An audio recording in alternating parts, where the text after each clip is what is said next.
Swim check 1, 2. Bike check 1, 2. Run check 1, 2. I think we're ready. Let's try this. Welcome to the Try Beginner's Luck podcast, a podcast where we explore the sport of triathlon from a variety of perspectives to help beginner triathletes on their journey. I am your host, Mashonda Shines. Well, welcome back to another edition of Try Beginner's Luck. I hope you all had a wonderful Thanksgiving. We're in December, y'all. The holiday times can be very interesting, and I know that. And so I hope that what we can do here at the Try Beginner's Luck is bring you a little bit of joy and a little bit of hope during a season that can be both hopeful and for some very grieving for some instances.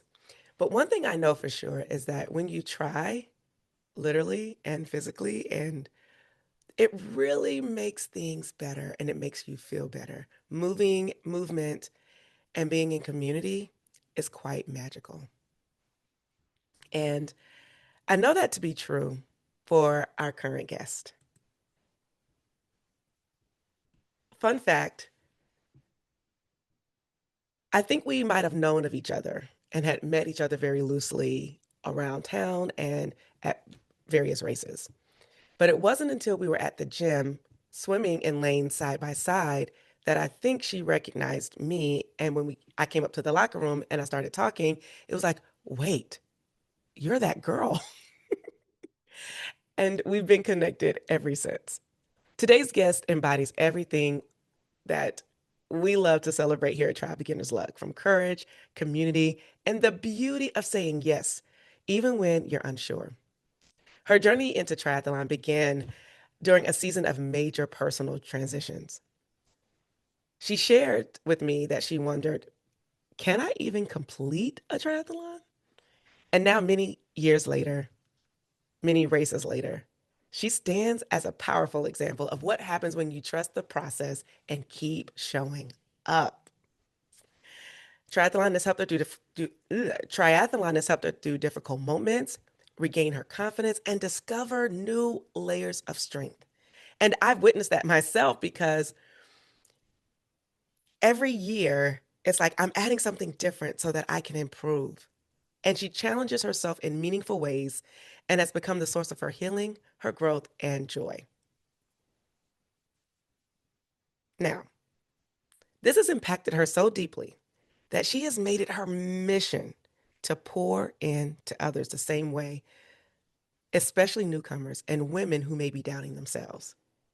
She is the person who will cheer for you, who will guide you, and remind you that you belong in this sport. And quite honestly, now, and even past, her leadership reflects that same heart. She's the newly elected president of the DC Tri Club, where she continues to build connections, supporting athletes at every level, and helping to continue to shape an inclusive and supportive culture.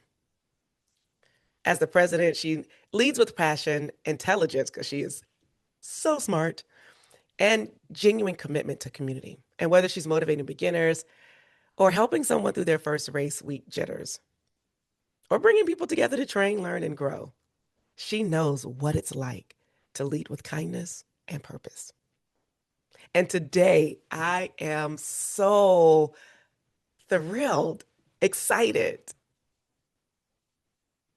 probably have my own little jitters, to get to welcome her to this podcast.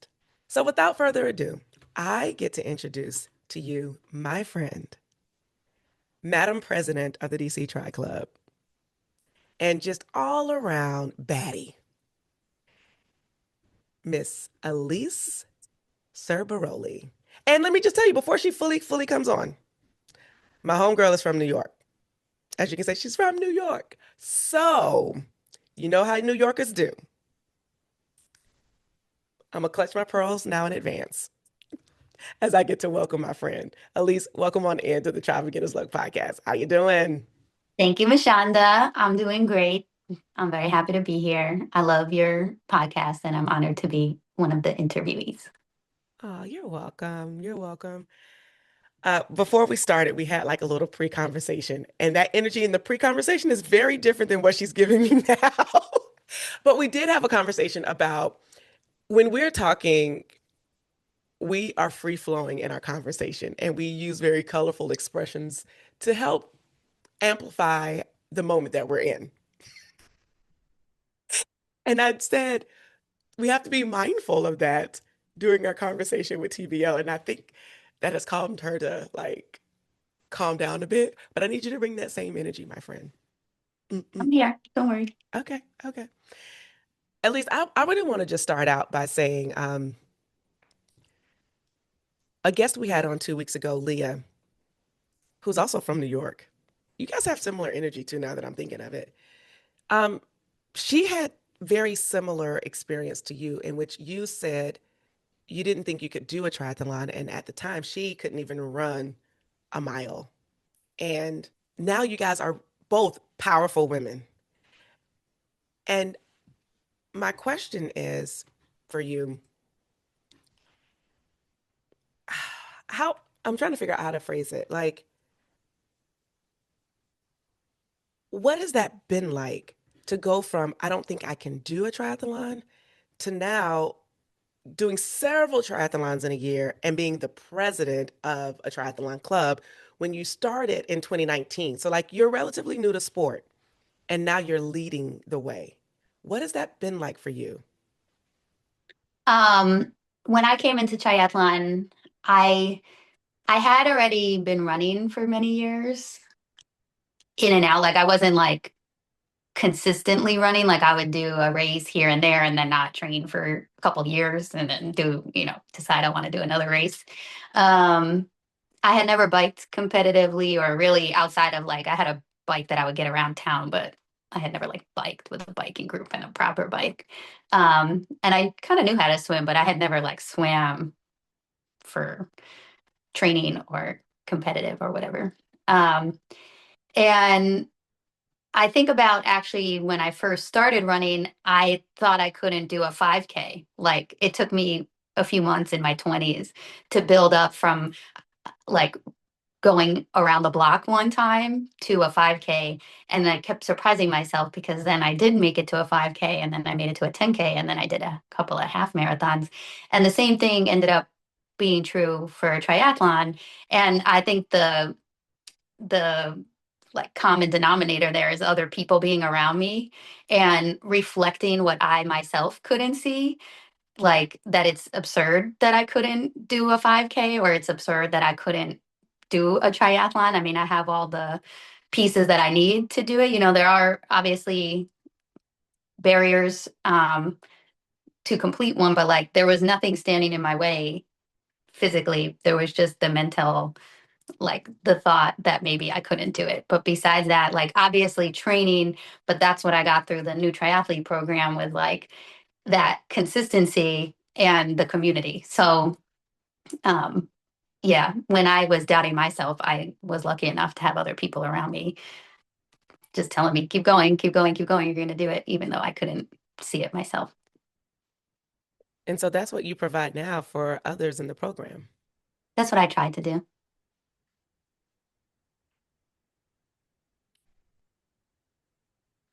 Yes. I feel like you do. Like there was someone I remember, and this was before you were president. You're like, hey, can you talk to this person? They're really having a really hard time. And I think what you also do is help bring people together who you know could have like a different voice to maybe affirm what you've already said, or maybe somebody else has already told them so that they can believe it in themselves. How has that helped you in building community and relationships and getting people out of their head, especially when it comes to triathlon, which can be very intimidating for so many? Yeah, I mean, I'm also in sales, so sometimes I have to dial it almost down because sometimes, like, I try to figure out who really doesn't want to do the thing and who just thinks they can't do the thing. If you don't want to do a triathlon, that's fine. I'm not here to like sell people on the fact that triathlon is a game changer for everyone because it's not everybody's thing. But there are some people who are just simply doubting themselves, and it's that group that I won't let them give me any reasons not to do it. Every time they come up with some reason why they can't do it, I I always know that there's some solution to what they think is in their way. So sometimes it's a harder thing and sometimes it's an easier thing, right? Like sometimes it's just consistency. And so you just have to explain to them, like, you don't go from zero to the race. You spend 4 months or more consistently training for this race. And by the time you spend that time learning all the things, you will be ready for the race.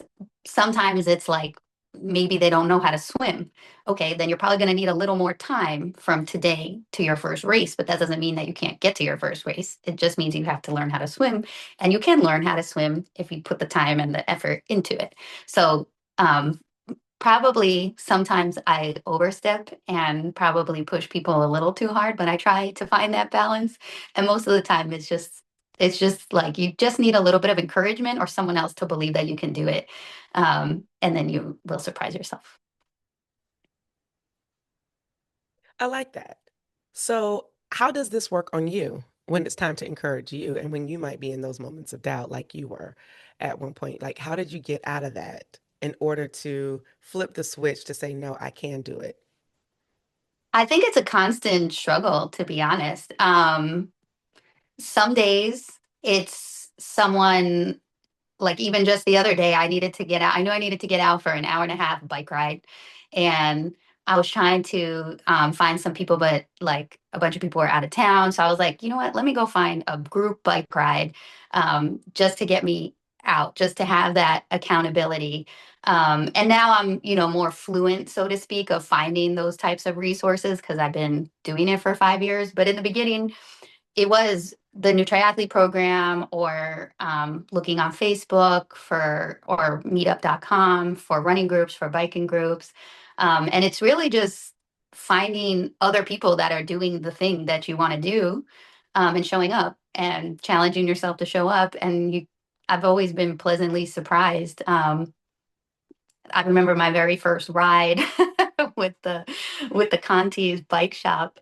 I didn't have a helmet. I had never ridden seriously. And I showed up literally, it was January. Only very serious bikers were showing up, but I just knew I wanted to do a triathlon that year. I showed up. I didn't have a bicycle. I had a bicycle. I didn't have a helmet. I had a book bag on. I had a regular coat on. I had no biking gear whatsoever, regular sneakers. And they just looked at me and they were like, "Where's your helmet?" And I was like, "Oh, I don't have one yet." And so they unlocked the store, gave me a helmet for that ride, let me still ride. And after that ride, I was like, "Oh, I don't think I should ever do this again." And they were like, "No, you'll get there." And they just kept encouraging me to show up. So, you don't, now I show up, I've got all the gear, I've got everything I need. I look like a total bike pro, but like, you don't always start there. That is a very good scenario that you presented because so many people don't ride with helmets and they think that it's okay. But you really do need a helmet. It's for your protection, for Yes, everything. ma'am. And they don't, it doesn't click that the helmet is a part of your gear that's necessary. And so, just a pointer, if you don't have a helmet on race day, you won't be able to race. And Mm-mm. most group rides, if you come and you don't have a helmet, they will not let you ride. So Hmm. learn from Elise. Luckily, Elise was in a safe environment of a bike shop where she could get a helmet. But some instances it's not like that, especially if you're meeting at remote locations. So helmet is a part of your bike, actually. Just keep it with your bike so you never forget it or leave home without it. Because we've all left home without a helmet, or we have not had a helmet. I used to keep a helmet in my car, like an old helmet that I don't really like, just for something may happen, or someone may come and don't have it, and just to always have an extra uh, to have for them. Let's go back to the beginning, all the way to the beginning. Um, I want to get into your story about how triathlon showed up in your life and what made you say yes to that moment. I had been wanting to do a triathlon for a while. Like I said, I had been running and I had gone from 5Ks to 10Ks to half marathons. And the next kind of challenge would be a marathon, but no part of me ever wanted to do a marathon ever, still doesn't. Um, I support anyone who wants to do marathons. It's just not for me. And so I was thinking to myself, well, what can I do that's more challenging than that? And that was kind of like in the back of my head. And then I was in my late 20s and I was in Ecuador actually on like a gondola going up to this mountain. And there was this um, Costa Rican couple in the gondola with me, and they had just done a triathlon in the Galapagos Islands. And I didn't know what a triathlon was. And I was asking them questions, and they said it was a bike, run, and swim. And I was thinking to myself, oh, well, that sounds interesting. I didn't have a bike at the time, but it's like kind of put it in the back of my head. I was like, I want to do that one day. And I just kept not having a bike. And it was just kind of like a thought in the back of my head. And then fast forward a couple years later, I had just moved back to the US. I had been living out of the country for like 10 years. I was in Europe and in Latin America. And I had gone through a pretty sudden divorce that brought me unexpectedly back to the US, just kind of trying to figure out what my next step was. And landed in the DC area because my sister was living here at the time. And decided I also was switching careers. Like I moved back to the US. I got a job in tech sales. I had never worked in that field before. So it was a lot of change all at once. And when I moved here, my uncle had a bike in his house that he hadn't been using for many, many years. And I was like, can I borrow your bike? And he's like, yeah, sure. He's a lot taller than me. He's 6'1". I'm 5'8". But I brought it over to a bike shop, and it was actually now Handy's bike, but at that time he was a truck. He was a bike truck that happened to be near my where I lived. And I rolled it over. He still laughs to this day. We laugh about it all the time because it was this 1988 bike. It had like downshifters. It was complete like hadn't been ridden in I don't know over a decade. So he helped me fix it up. Um, and now I had a bike, so I had no excuse. And I started talking to people in the area. Like I think I was at a running group, and I met a woman named BJ Shannon, who's part of the DC Tri Club.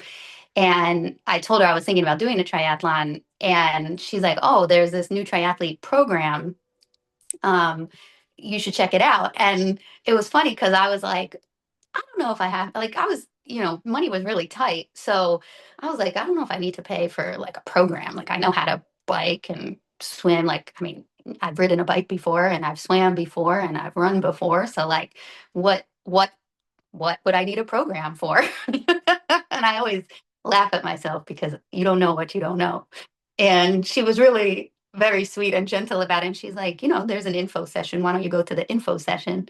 And so I went to the info session. And even during the info session, at the end of the info session, I asked someone who's now become a good friend of mine, Kelly, I know how to run, bike, and swim. Do you think I should do this program?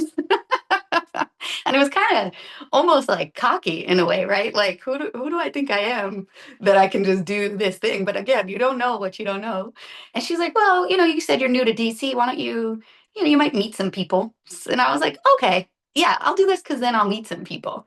But wow, looking back on it, there is zero way I would have crossed that finish line or maybe even signed up for the race if I hadn't done that program. So it was fantastic also because during that time, like having that training plan kept me way more balanced. Like again, I was going through this whole transition. I had just moved to back to the US. I was in my new career. And We just took a little pause. I don't even know where we were because sorry. Elise's something started moving in her home. It's not funny, but it is hilarious because I would be freaked out too. Where were we? Do you remember? You were talking Yes, about I was just transitions, like saying, lots of yep, transitions. that the program and the training, the consistency of running, biking, and swimming became like almost a form of therapy and a form of meditation and something that helped me move through some pretty huge emotions and some pretty difficult moments. And it was always like a highlight for me. Um, like, you don't always want to get out there and run and bike and swim every day. You're tired or whatever. But whenever I got done with a workout, man, I felt so proud of myself and just overall better. So I will forever be grateful for the timing of getting into the sport. I can only imagine the transition of coming to a new country, not new country, but coming back to the country, going through a divorce, new job. DC isn't the easiest to navigate. And so I can really see how triathlon was a way to at least training for it at this time because you don't know what it's like to race but it just helped to calm you down and give you some level of consistency that you could control Mhm. that wasn't topsy-turvy. And something to focus and look forward to. Like having that Yeah. race, even though it was a little terrifying, because I was like, oh, I don't know if I'm going to do it. It still was something that we were looking forward to achieving, Yeah. 6 months away or whatever it was.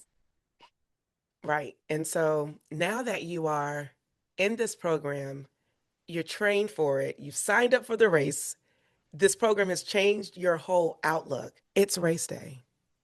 What was your first race like? Where did you race? And what was going through your mind the morning you were headed to wherever that race was? Well, the goal race that year was going to be Diamond in the Rough, but actually, I had a work trip that came up. And so I couldn't race with all the other people in my program. And I only learned that maybe a month before.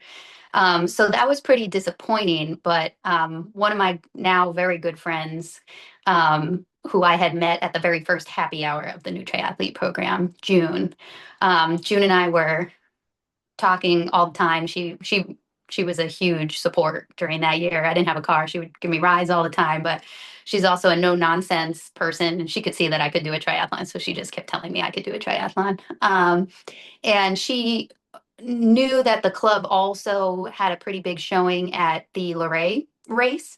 So she recommended that race, and she also ended up racing her first Olympic there. So she did do Diamond in the Rough, but I believe she did a sprint. And so our first Olympic race was going to be Luray. And we stayed together at like an Airbnb.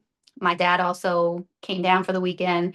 And the night before the race, we were pumping up our tires. And I had been, they say don't do anything different on race day. So I'd been pumping up my tires to like, I think 80 PSI. And June's like, no, no, no, you should pump it higher. So I pump it a little higher.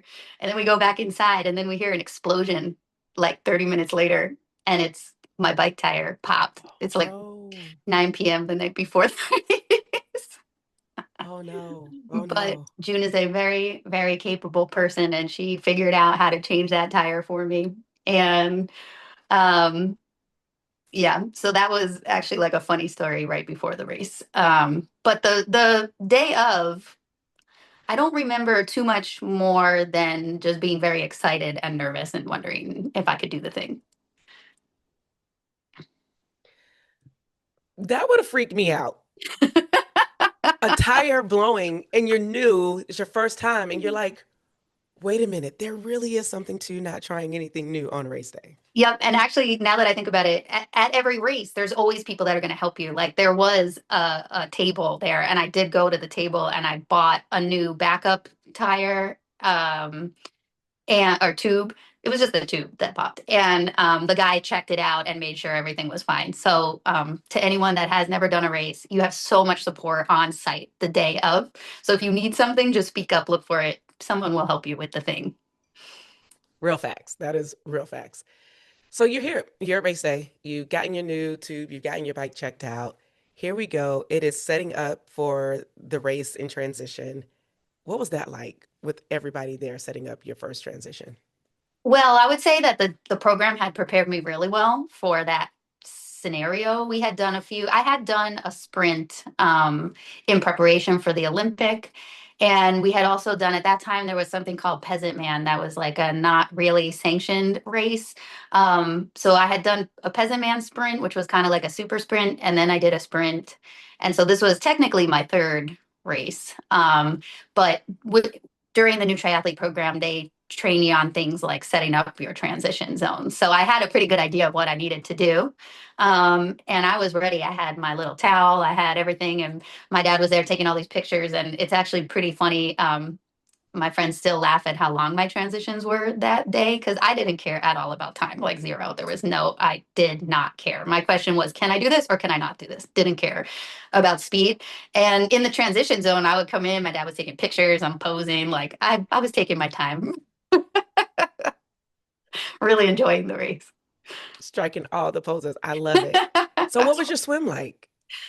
um, the swim, so I'm a decent swimmer in a pool. I can get I'm not super fast, but I'm confident in the water. But as soon as you put me into open water, I panic. And that day was no different. The way the start was, they had us starting in groups. So it wasn't two at a time. It was rather like different groups, and there was a group that was new triathletes. So we were the very last group to start. And I remember freaking out from the first moment that I got into the water. But what I like to do is I find kayakers and bless every kayaker's heart that has helped me through these races, because I was kind of towards the back of the pack then. And so the kayaker was kind of, so to speak, done, right? Like after me, there wasn't that many people to be watching. And so I asked the kayaker to kind of help me get to the next buoy, just be next to me so that I knew I was being watched. And she did.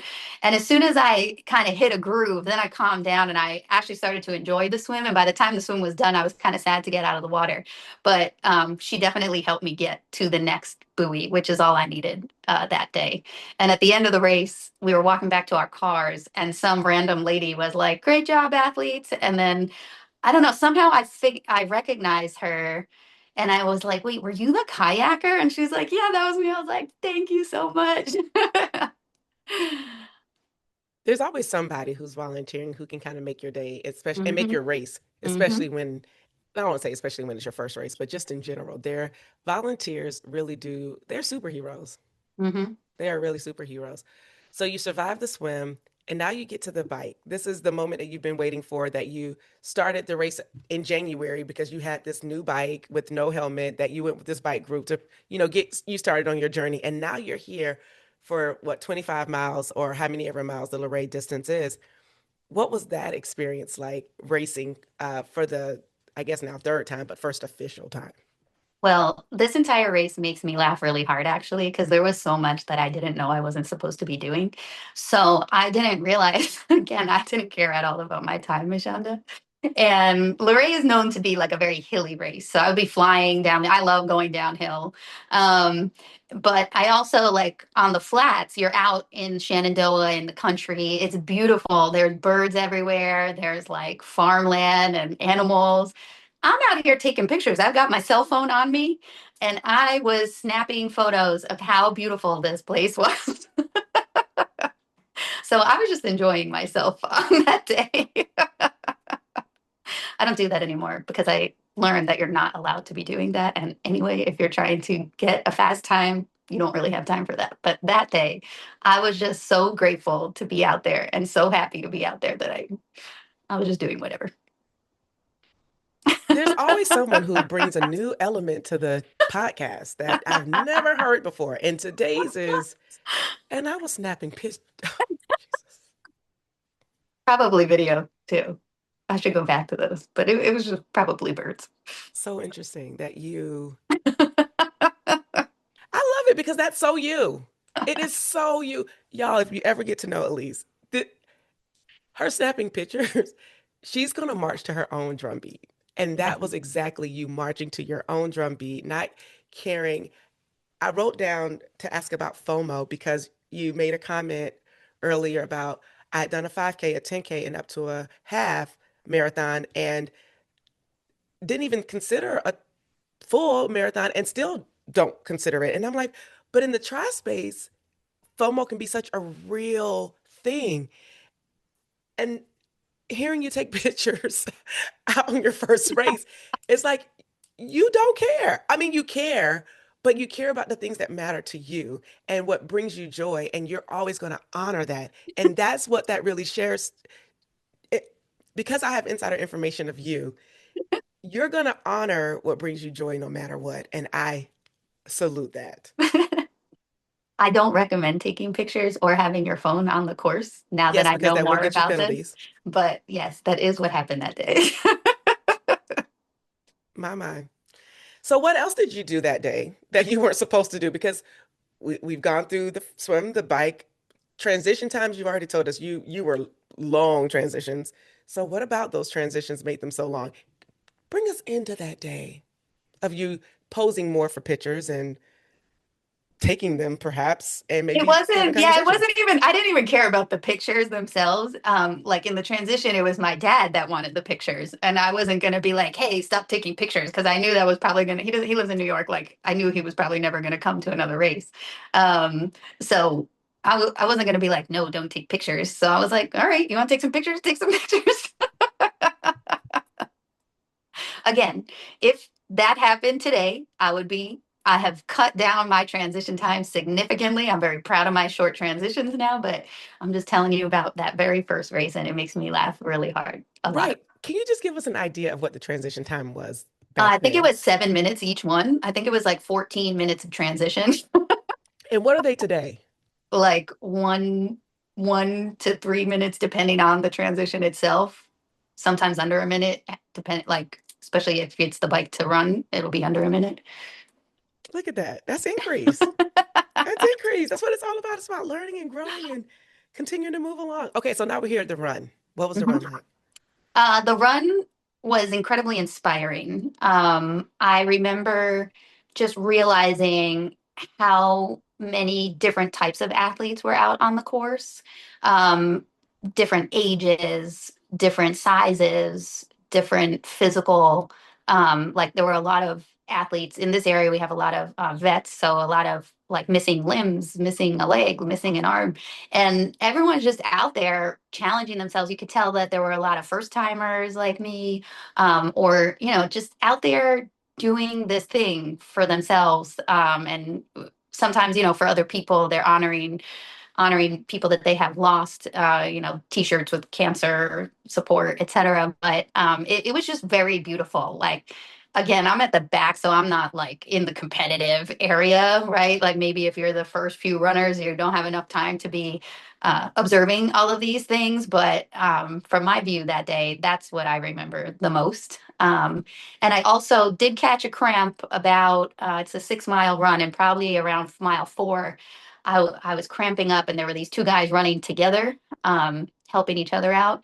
And one of them noticed that I had a cramp, and he had some salt tabs. And I didn't know what a salt tab was at the time. I don't probably didn't have any electrolytes. I don't know what I was had on the course with me, but he gave me a salt tab, and it helped immediately with the cramp. So just a lot of camaraderie and a lot of inspiration on the run.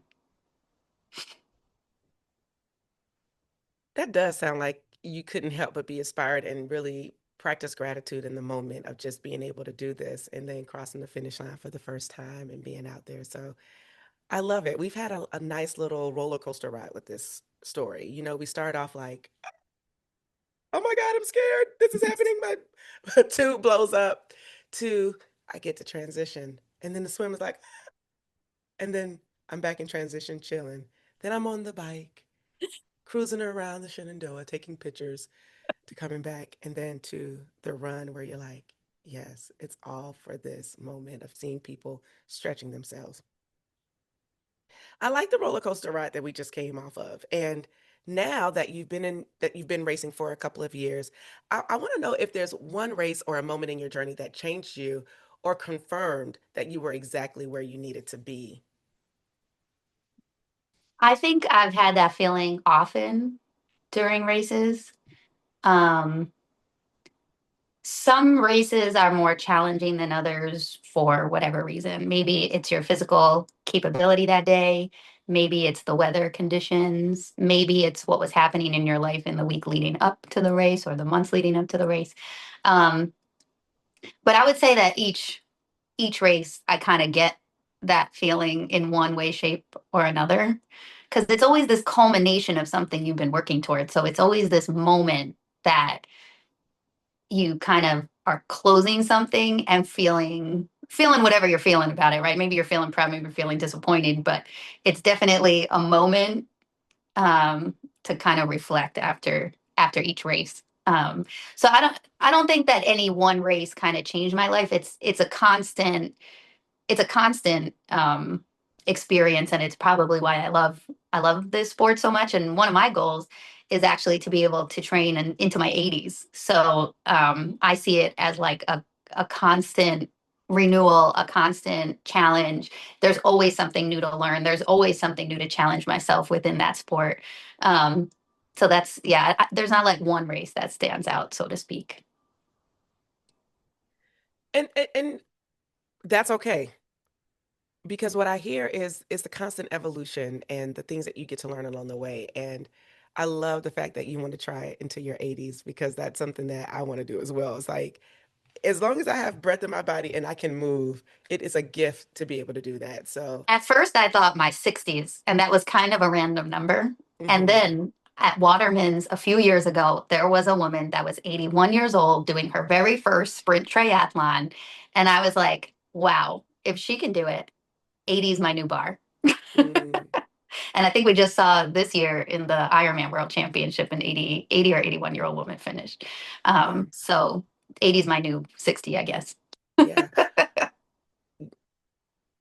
And that's why this sport is really inexhaustible and you can do it as much as you want, as little as you want, from year to year. You can change focuses from year to year and still come back to it and be able to do it. So there's no set time. There's no set time to start, there's no set time to finish. It's really dependent on what you want, what your desires are, what your goals are. Speaking of like desires and goals and triathlon and it healing you, you really jumped in deeply pretty quickly with DC Tri Club. What was it that drew you in and wanted and what drew you in and what made you want to go deeply quickly with your service to the club?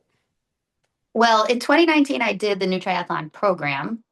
And honestly, at that point, I didn't really know there was like a club around it. Like I knew there was the new triathlete program, I knew there was an elite team, and I thought that was kind of it. Like I didn't really understand the larger picture. And then 2020 hit and everything shut down. And I was very happy that I had built in running and biking into my routine already because then when the pandemic hit, those were some of the few things we could still do was run and bike. Um, and June, my close friend, and I were still biking and running a lot. So actually, I fully blame June for getting me back into the club because I probably wouldn't have realized what all there was, but she was tapped in, and she was even during like 2020. She like there were like virtual happy hours happening, and there were things happening, even though it was very limited capacity. And I was kind of like her buddy, so she would just like bring me along, but I wasn't really tracking what the club was doing. Like it was really more, I was just kind of coming along to things. And once everything started opening up again, she's like, you should probably be a member if you're like gonna be participating and stuff. And I'm like, oh yeah, that's a good idea. And so I did like renew my membership again. And I think it was around, I don't know, I probably was like joining events then. And it was the annual meeting that we have every year in December that I guess it was in 22 then. That they said that they needed some help. Like the board was said that they were looking for additional help on the board. And by that time, June and another friend of mine, Jules, was had raised their hand for the board. So um, yeah, I was like, oh, I can help out. And they had a director of gear role open. So that's when I joined. Officially, I joined the board in like March of 23. So it actually was kind of like quite a few years before I like joined the leadership of the club or started to volunteer more within the club. It seemed like a quick rise to me. And I think because the pandemic, there was no real time. Like time didn't have a bound Yeah, during that time period. Like yeah. the world opened back up fully, I think in 23. But 2020 to 2023, it's a little cloudy. And Mhm. so I think that's what made me think that you just kind of jumped in and went straight to leadership. Well, you're in leadership now. We know what inspired you to step in because there was a request out for more help. So, since becoming president of the club, what has it been like to lead a club and still maintain being able to try yourself and just balance work? Because you guys have a large club. It's one of the largest, it is the largest in DC. So, what was that like? Or what has it been like for you? So our club has over 500 members, and most of them are in the DMV area, so the DC, Maryland, Virginia area. Um, and we really do a lot, and it's all volunteered. There are paid coaches that help us run the new triathlete program and the advanced programs, but besides those two paid individuals, everything else that this club does is volunteer. And so 23 and 24, I was the director of gear, and Mallory was president at the time, a wonderful human that I learned a lot from. And she was stepping down. She knew that she wanted to do a 2-year presidency, so that time was coming up, and I raised my hand to step up to be the next president. Mainly, it is limited who could be the president. You have to have been on the board for a year or so. We have about a 10, 11 person board. So it is limited. It can't be just like anybody in the club. And some people were stepping down off of the board or weren't interested in the role. And I had a few conversations with Mallory, and, she, let's say, warned me it is a lot of work. But also, by that time, I had just gotten so much out of the club. I had done our advanced program after the new triathlete program I did at the Olympic distance program, and just the camaraderie that I have experienced, and the like triathlon has just brought so much to my life that I decided, hey, I can do this, for a year or two. Um, and it has definitely been challenging to balance everything, because when you're doing director of gear, it's like once a month you have a thing you need to do, but it's not like constant, and it's kind of very there's just like it's very straightforward what you need to do. Whereas when you step into the president role, all of a sudden there's an entire club that you're trying to make sure that everything is happening. And luckily, we do have a large board. It is about 10, 11 people. And it's just a fantastic um, teamwork. Um, that being said, it was a brand new role for me, and being having a full time job in addition to that, and in addition to doing my own, I was doing the Olympic training program again, training for some races. And to be honest, this summer after my race, I didn't give myself enough time to recover, and I jumped back into trying to train for another couple of races. And around that time, in addition to work being kind of stressful, and in addition to, right now, just the world is a little bit, it's a hard moment politically, economically, et cetera. There's a lot in the air that's very heavy. I actually did kind of experience my first burnout this summer, and it was really interesting. I mean, it was not fun at all. I didn't want to run. I didn't want to bike. I didn't want to do anything. I was just kind of like tapped out. And I'm now coming out of that, and the way I moved through that and out of that has been incredibly enlightening. And the last few years, I've been thinking about kind of getting myself a one-on-one coach, to get to push myself a little more as an athlete. Like, I feel like I've learned a lot in these group situations, and then I've also had some years where I just would train off of other Training Peaks plans or whatever. And I've been thinking about doing the one-on-one coaching for a while, just out of curiosity, see how far I can push myself. And that kind of burnout period got me to the point that I was like, I need someone to help me now. And so I did start interviewing some coaches, and I'm now working with a coach for the last 6 weeks, and I'll continue to work with her at least, I don't know how long, but definitely into this next season. And it's been really great to have that accountability. I think when you first get into triathlon, something like a one-on-one coach would have been completely out of budget for me and completely out of mind. Like, I didn't need it at that point. But again, 6 years later, I have a lot going on. I do have to balance a lot, and having someone kind of help me through that. And most importantly, who can help me rest when I need to rest. That, I think, is the most important part for me. It's not, can you push me as hard as I can go? Because I'm pushing myself already. I don't take pictures on the race course anymore, right? I am working very hard when I'm out there.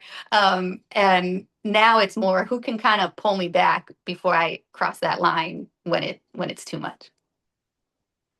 Elise, you opened up a can of burnout worms that we don't even have time to dive into, but that is so real. And I think hearing you say that you handled as much as you could, you experienced burnout and realized you needed a coach to help you.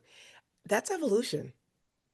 And I do believe that in this process of training for triathlon, there's many ways to get to a finish line. But when you add the coach element in to help balance you and to help be your accountability person that you can stay accountable to, it changes the game. And so, for those of you who are listening, just know that burnout, and, and to be clear, burnout can happen even when you have a coach. Yeah. And that's because sometimes people don't listen to their coach and they want to do their own thing and go off, go rogue. And so, if you hire a coach, listen to your coach, but also be wise enough to know when it's time for you to get some help. And I think identifying that you needed help was the first part of you evolving into even a better leader because you can now share that wisdom with others and be like, listen, I don't need you to do everything. I just need you to do one thing in the club well and then train and do your thing. And so I think that top mentality of that change for you will trickle down to others potentially. Yep. And another thing I learned is just when you can't do everything, just you don't have to do everything all the time. Like some things can wait, and sometimes you can ask for help. So those are what I have been learning probably the most this year. Mm-hmm. And when it becomes a lot, like if I have a lot of work going on, or maybe I'm in a peak training session where it's just a lot of hours training, or maybe there's something in the club happening that's requiring a lot from me, prioritizing my rest so that I can come back stronger in whichever part of that life it is. That's been definitely eye opener. Like I kind of knew it in theory before this year, but now I understand it better in practice. And what's been also fantastic is like then I'll show up to some event, let's say like, the goal race for the NTP program or something. And you start talking to all the people in the club and everybody's so excited about, they did their first race or they're so grateful that this club exists because it helped them do X, Y, or Z. And that brings me a lot of joy and energy then, like reminding me like, okay, I don't have to do everything, but one of the reasons why I'm putting so much into this club is because just like me, a lot of people are getting a lot out of this club. And so Mm-hmm. just learning how to balance all of that has been a very beautiful part of this year, I would say. Good for you. I know you have a strong heart for beginners, newcomers, and especially women. What's what do you wish you would have known more about when you started that you can share with this audience? Uh, Not to fight the things you don't know. Like sometimes you're so convinced that like I'm a very stubborn person. So someone might say something to me and it's like, you don't believe them or you like don't think that that's possible. Or maybe you're like too scared to be open to something. And I would say like the deeper I get into the sport, the more I realize just how much there is to learn. There's not an end point. It's not like you learn how to ride a bike and you're done learning how to ride a bike. It's like you learn how to ride this part of the bike and then you figure out there's all these other things you don't know about biking. And same thing with running, same thing with swimming. Like I was doing a swimming clinic 2 weeks ago. I was participating and I felt like I was learning how to swim for the very first time. So I would say just trusting that it's okay not to know all the things. You do not need to feel like you know all the things, and just let people teach you what you don't know, and be okay with not knowing, because it's fun to learn it all, and it's amazing, and there's so much to learn. Like you said earlier, you don't know what you don't know. I held on to that because I was like, should that be the title of this? Because that was such a thread in everything that you pretty much said of not knowing. But the counter to that was being able to be teachable and moldable and learn, and knowing that this sport you can always learn something different and new. And you just said that in the last statement. Elise, we can talk all day, and I would love to keep going. And so we will keep going, but just in a different direction. And we're going to transition because that's the theme too. We're going to transition into our rapid fire questions because Okay. um, that's what time it is. It's rapid fire time. But thank you so much for just coming up and showing and sharing because there were some nuggets in here. I was like, yeah, write that down. I got my little notepad. It's full, uh, like of notes of just being like, oh, remember that thought. Remember that thought. Try beginner's luck. This podcast helps me just as much as it's probably helping others. I'm like, oh, I can be like a little student and keep learning. All right. Here we go with rapid fire. Rapido, rapido.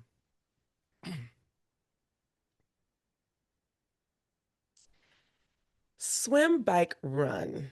Rank them in order of preference. Bike, swim, run.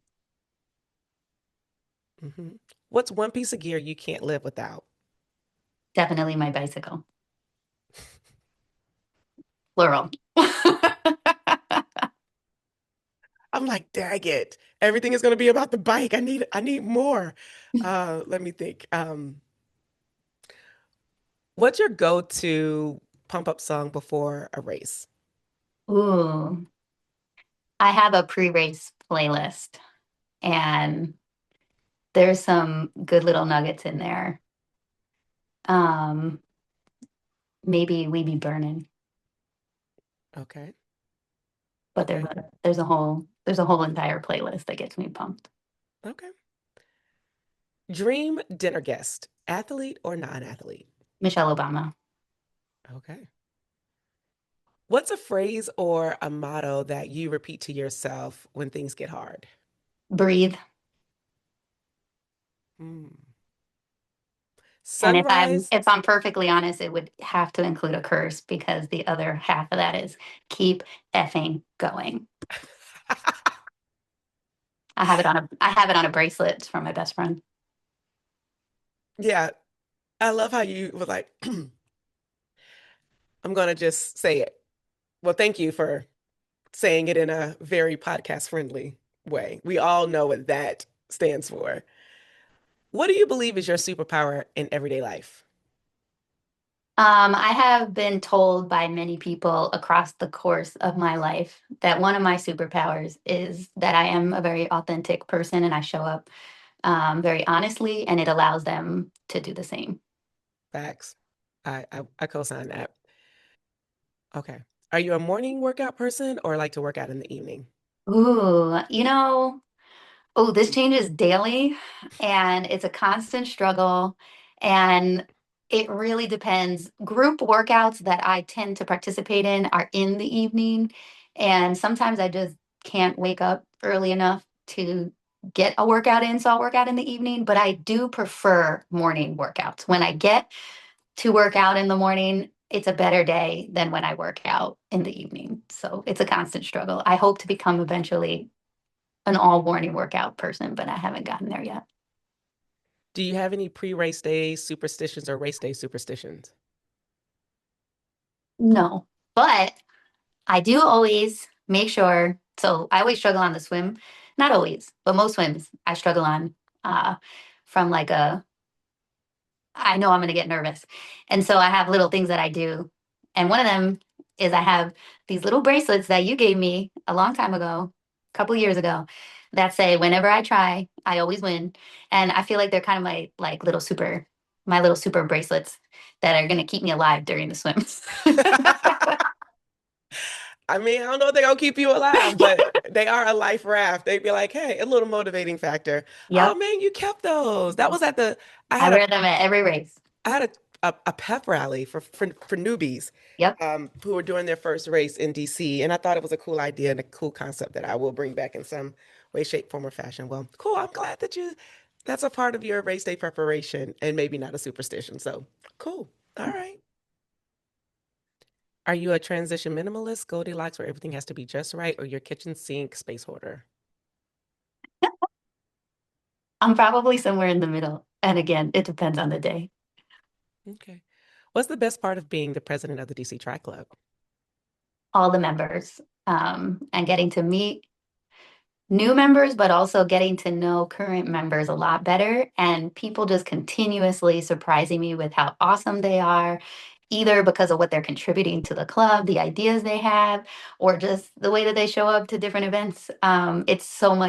it's so nice to like get to know everybody and go to an event and see it come to fruition. A lot of planning goes into these events, so seeing it come to fruition is yeah, it brings me so much joy. I feel very grateful to be in this position.